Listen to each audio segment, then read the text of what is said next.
महाराष्ट्र के एक छोटे से गांव से होती है, जहां एक भक्त श्री गोविंद जी रहा करते थे। वो एक परम संत सेवी भक्त थे। वो पंढरीनाथ जी के चरणों में ही रहा करते थे। पति पत्नी दोनों ही परम भक्त थे। दुर्भाग्यवश उनके कोई संतान नहीं थी, लेकिन वो एक बड़े खानदानी थे।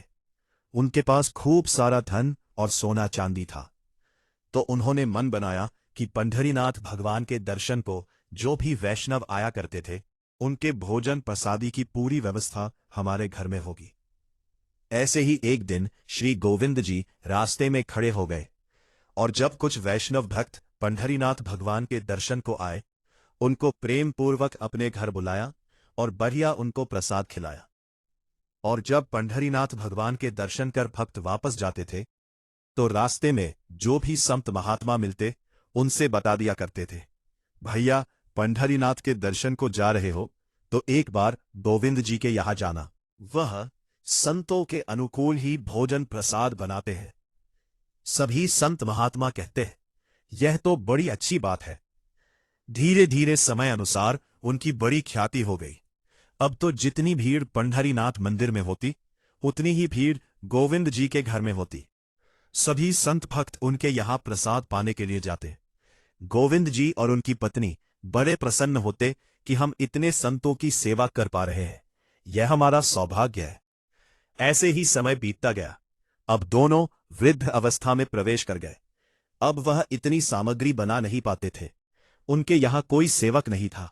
वह स्वयं पति पत्नी दोनों मिलकर बनाया करते थे। वृद्ध अवस्था में ध्यान न रहने पर कभी कभी उनकी दाल जल जाती। रोटियां सेकते सेकते वह जल भी जाती थी। इस अवस्था में थकान भी जल्दी लग जाती है, लेकिन वह प्रसाद पवाते तो थे। संतजन बेचारे प्रसाद प्रेम से ग्रहण करते। स्वाद न होने के कारण जैसा था पाते और थोड़ा बहुत छोड़कर चले जाते। धीरे धीरे संतों का आगमन अब कम होने लगा। अब गोविंद जी बहुत परेशान होने लगे कि संत हमारे घर आना बंद हो गए, अब क्या करें। कुछ देर दोनों ने विचार किया और फिर उन्होंने अपने घर के बाहर लिख दिया कि संतजन की सेवा के लिए हमें एक सेवक की आवश्यकता है। यदि कोई सेवाभावी सेवा करना चाहता है तो भीतर आकर संपर्क करे। तभी यह बोर्ड को पढ़ लिया हमारे पंढरीनाथ भगवान ने। फिर उन्होंने एक छोटे से बालक का रूप धारण किया और गोविंद जी के यहां पहुंच गए। गोविंद जी सामने ही बैठे थे। भगवान बोले, साहब जी, आपने बाहर लिख रखा है कि जो भी संत सेवा के लिए इच्छुक हो तो भीतर आकर संपर्क करे। मुझे सेवा करनी है। गोविंद जी और उनकी पत्नी देखे कितना छोटा बालक है, कितना प्यारा है। बोले, तुम्हारे माता पिता कौन है? बोले, होंगे तो पता नहीं, मैंने कभी अपने माता पिता को नहीं देखा। मैं अकेला ही हूं, ना मेरे कोई भाई हैं, ना कोई मित्र है, ना कोई बंधु है। मैं अकेला ही हूं। गोविंद जी की पत्नी को दया आ गई। अरे राम राम, अकेला बालक, अच्छा ठीक है, तुम यहां सेवा कर लेना, लेकिन कुछ नियम है, उन्हें सुन लो। सबसे पहले अपना नाम बताओ। तुम्हारा नाम क्या है? मेरा नाम? वह तो विट्ठल भगवान ही थे, छोटे से बालक के रूप में। बोले, मेरा नाम अंतर्यामी है। गोविंद जी बोले, नाम से तो ऐसा लग रहा है कि सच में अंतर्यामी है। अच्छा बेटा अंतर्यामी, सेवा करोगे? हाँ मैया, सेवा करना तो मेरा जन्म जन्म का काम है। मैं यही तो करता हूं, संतों की सेवा करना, वैष्णवों की सेवा करना, भक्तों की रक्षा करना। यह मेरा जन्म सिद्ध अधिकार है। मैं इसी के लिए तो आता हूं। गोविंद जी और उनकी पत्नी एक दूसरे का मुख देखकर बोले, इतना अच्छा बालक है, लेकिन बोलता कैसे है? ठाकुर जी सत्य ही बोल रहे थे। उनकी पत्नी बोली, सुबह एक सब्जी बनानी पड़ेगी, दाल बनानी पड़ेगी, और हमारे यहां लगभग 100 से 150 संत आते हैं। उन सभी के हिसाब की रोटी बनानी पड़ेगी, और सब बेटा तुमको करना पड़ेगा। हम थोड़ा बहुत सहायता कर देंगे, हमसे ज्यादा बनता नहीं है। तुमको ही सब सिद्ध करना पड़ेगा। भगवान बोले, आप बिल्कुल निश्चिंत रहो, हम खीर बनाएंगे, रबड़ी बनाएंगे, रायता भी बना दिया करेंगे। हम और भी 2-4 सब्जी बना दिया करेंगे। गोविंद जी बोले, इतना छोटा बालक, तुम सब जानते हो? भगवान बोले, हाँ, हमसे सब आता है। दुनिया का ऐसा कोई काम नहीं जो हमसे नहीं आता है। और सुनिए, हम झाड़ू पोछा बर्तन भी कर दिया करेंगे। गोविंद जी बड़े खुश हुए। बहुत बढ़िया सेवक मिला, ये तो सब काम करता है। तभी भगवान बोले, लेकिन हमारी शर्त सुनो। गोविंद जी बोले, तुम्हारी भी शर्त है? बोले, हाँ। तुम्हारी क्या शर्त है भैया? पहली शर्त यह है, हम दुनिया को बनाकर खिलाएंगे, लेकिन हमें आपको बनाकर खिलाना पड़ेगा। हम अपने हाथ का बना नहीं पाते। ठाकुर जी बोले, हम सारे संतों को बनाकर पवाएंगे, लेकिन हम अपने हाथ का बना नहीं पाते। आपको हमारे लिए बनाना पड़ेगा। गोविंद जी की पत्नी बोली, छोटा सा बालक, इसके आधे हाथ का पेट है, एक रोटी में झक जाएगा। ठीक है लाला, तुम चिंता मत करो, तुम्हारे लिए हम बना दिया करेंगे। हमारी एक शर्त और सुन लीजिए।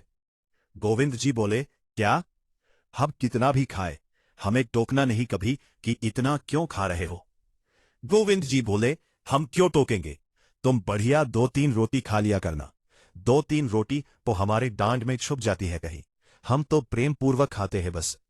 आप लोग अपना नियम याद रखना कि इतना क्यों खा रहे हो। और सुनो, अगर हमारे सामने आपने कहा तो अपराध तो बनेगा ही, लेकिन किसी और से जाकर कह दिया कि बहुत खाता है यह, तो उसी दिन अंतर्ध्यान हो जाएंगे। हम उसी दिन घर छोड़कर चले जाएंगे, फिर ढूंढते रहना सेवक। गोविंद जी बोले, हम क्यों कहेंगे, हम तुम्हें वचन देते हैं। तुम प्रेम से रहो, सबकी सेवा करो, हम कभी नहीं कहेंगे कि इतना खाता है। भगवान बोले, तो ठीक है, कल से सेवा शुरू। अगली सुबह गोविंद जी और उनकी पत्नी ब्रह्म मुहूर्त में उठे तो देखा महाराज रसोई में लगे हैं। कमर कस के, मुंह में कपड़ा बांध करके, हाथ में एक करछुली लिए बना रहे हैं। एक कढ़ाई में दाल बना रहे हैं और फिर दूसरी कढ़ाई पर जाते हैं, वहां खीर बना रहे हैं। फिर दौड़ कर जाते हैं, वहां पूड़ी उछाल कर रख रहे हैं। गोविंद जी और उनकी पत्नी देखे, अकेले बालक सब बना रहा है। कितना अच्छा बालक है।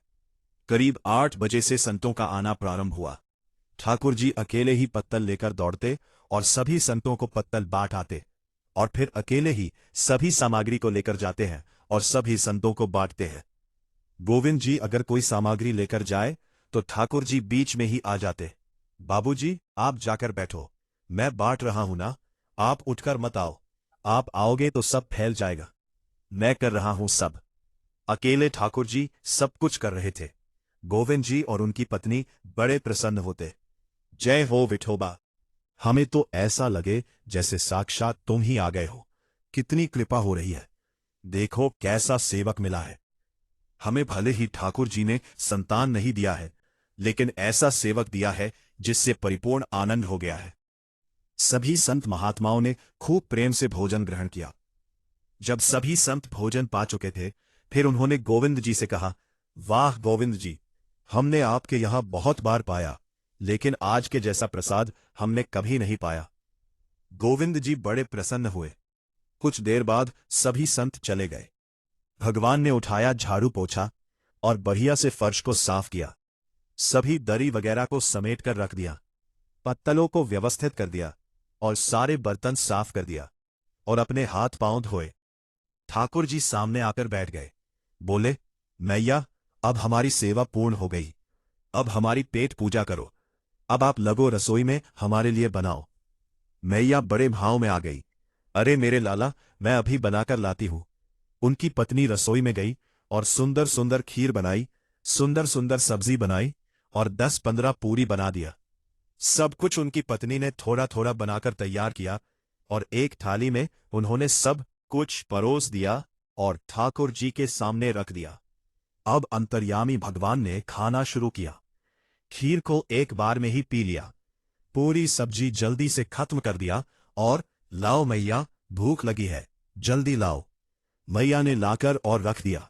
भगवान ने फिर एक बार में सब चट कर दिया। उनकी पत्नी ने इतना ही बनाया था, सब खत्म हो गया। मैया, और लगाओ आटा, जल्दी जाओ बनाओ मेरे लिए। आपसे हमने कहा था, हमें पवाना पड़ेगा। नहीं नहीं बेटा, तू बैठ, मैं तेरे लिए अभी बनाती हूं। मैया फिर गई और आटा लगाया और सब्जी बनाई, खीर बनाई और लाकर ठाकुर जी को फिर से दिया। ठाकुर जी ने 2 मिनट में सब खाली कर दिया। खूब खाया, खूब खाया। मैया आटा लगाती रही। एक आसन में अखंड 4 घंटे बैठकर भोजन किया। फिर बोले, ठीक है, अब हो गया, अब लाओ तेल, थक गए होंगे, हाथ पैरों में मालिश कर दो। फिर उन्होंने तेल लिया और बढ़िया मालिश किया। गोविंद जी की पत्नी ने पहले दिन तो कुछ नहीं बोला। जब दूसरे दिन भी ठाकुर जी ने इतना ही भोजन खाया, तीसरे दिन बोली, ये क्या कर लिया हमने। सुबह जितना भोजन बनता था उतना तो ये अकेले ही खा लेता है। सुबह संतों को तो ये बना देता है, लेकिन शाम में जब ये बैठता है तो उतना ही अकेले खा जाता है। गोविंद जी बोले, नहीं नहीं, तुमको याद नहीं, उसने कहा था कभी कहना नहीं ऐसा। हाँ हाँ, मैं ध्यान रखूंगी, नहीं कहूंगी। अब इधर अंतर्यामी भगवान उनके घर के सारे काम को खूब प्रेम से कर रहे। महीना डेढ़ महीना बीत गया, खूब आनंद से सेवा चल रही थी। एक दिन गोविंद जी की पत्नी पड़ोस में किसी के पास बैठी थी। पड़ोसी तो हमेशा होते ही है, ऐसे घर की बात बोलते रहते हैं। आपके घर में आजकल बड़ी खुशहाली आ गई है। गोविंद जी को देखो, चेहरे पर कितना तेज आ गया, लाल टमाटर जैसे गाल हो गए हैं। अरे वो आया है ना, अंतर्यामी सेवक, हमारा बहुत सेवा करता है। पूरा प्रसाद पानी वही बनाता है और उनके लिए बढ़िया से जूस निकालता है और अच्छे से मालिश करता है, इसलिए वो ऐसे हो गए हैं। पड़ोसी बोली, गोविंद जी तो बढ़िया हो गए हैं, तुम सूख गई हो, तुम इतनी दुबली पतली क्यों हो गई। वह सबकी सेवा करता है, पर अपनी सेवा मुझसे करवाता है। अरे छोटा सा तो है, ऐसे मटक मटक के सब्जी लेने जाता है, हम तो उसे देखने के लिए खड़े रहते हैं, कितना अच्छा बालक है। कई लोग उसे देखने आते हैं, कैसे सब्जी परस रहा है, कैसे पूरी परस रहा है। छोटा सा तो है, उसकी क्या सेवा करनी पड़ती है। वाह री बहन, तुम क्या जानो, 2 4 5 10 किलो की रोटी कब खा जाता है पता भी नहीं चलता है। उसका पेट कुआं है, समुद्र है, पता ही नहीं चलता है। इतना खाता है, इतना खाता है, 4 घंटे की समाधि पर बैठता है, एक साथ थाली नहीं, थाल लगाना पड़ता है उसके लिए। इतना खाता है। जैसे ही मैया ने कह दिया, ठाकुर जी अंतर्ध्यान हो गए। शाम का समय गोविंद जी ने बुलाया, अंतर्यामी, ओ बेटा अंतर्यामी, जल्दी आओ, शाम हो गई है, आओ थोड़ी देर बैठे, सत्संग करें, कीर्तन करें। अंतर्यामी नहीं आए। गोविंद जी ने पूरे घर में देख लिया, ठाकुर जी नहीं मिले। रसोई में देखा, नहीं मिले। पड़ोसियों से पूछा, उनको भी नहीं पता। सब्जी मंडी देख आए, नहीं मिले। पूरा पंढरपुर देख लिया, लेकिन ठाकुर जी नहीं मिले। गोविंद जी उदास हताश बैठ गए। पत्नी से कहने लगे, पता नहीं कहाँ चला गया, हम सब कहीं देख लिया, कहीं नहीं मिला। देवी, तुमने ये तो नहीं कह दिया था कि इतना खाते हो। नहीं नहीं, मैं तो कान पकड़ती हूं, मैं कभी नहीं कहती। बोले, किसी और से तो नहीं कहा था तुमने, क्योंकि उसने वचन दिया था कि ऐसा कहोगी तो मैं चला जाऊंगा। तभी पत्नी बोली, हाँ, आज एक गलती हो गई।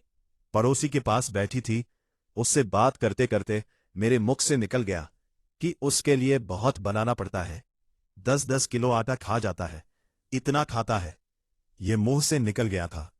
गोविंद जी समझ गए, तभी तो उसको पता चल गया होगा, इसीलिए वो चला गया है। गोविंद जी और उनकी पत्नी पंढरीनाथ भगवान की दहलीज पर जाकर बैठ गए। हे नाथ, हे पंढरीनाथ, आपने हमें संतान नहीं दिया, पुत्र नहीं दिया, पुत्री नहीं दिया जीवन में। हमने कभी उसकी उपेक्षा नहीं की, हमने कभी आपसे शिकायत नहीं की कि आपने हमें संतान क्यों नहीं दिया। पर नाथ, एक सेवक हमारे जीवन में आया। जब से वह आया, संतों की अच्छी सेवा होने लगी, हमारे यहां कीर्तन होने लगा, सत्संग होने लगा, हमारे यहां खूब आनंद की उमंग होने लगी। भगवान, उस सेवक ने हमें आपसे और प्रेम करा दिया।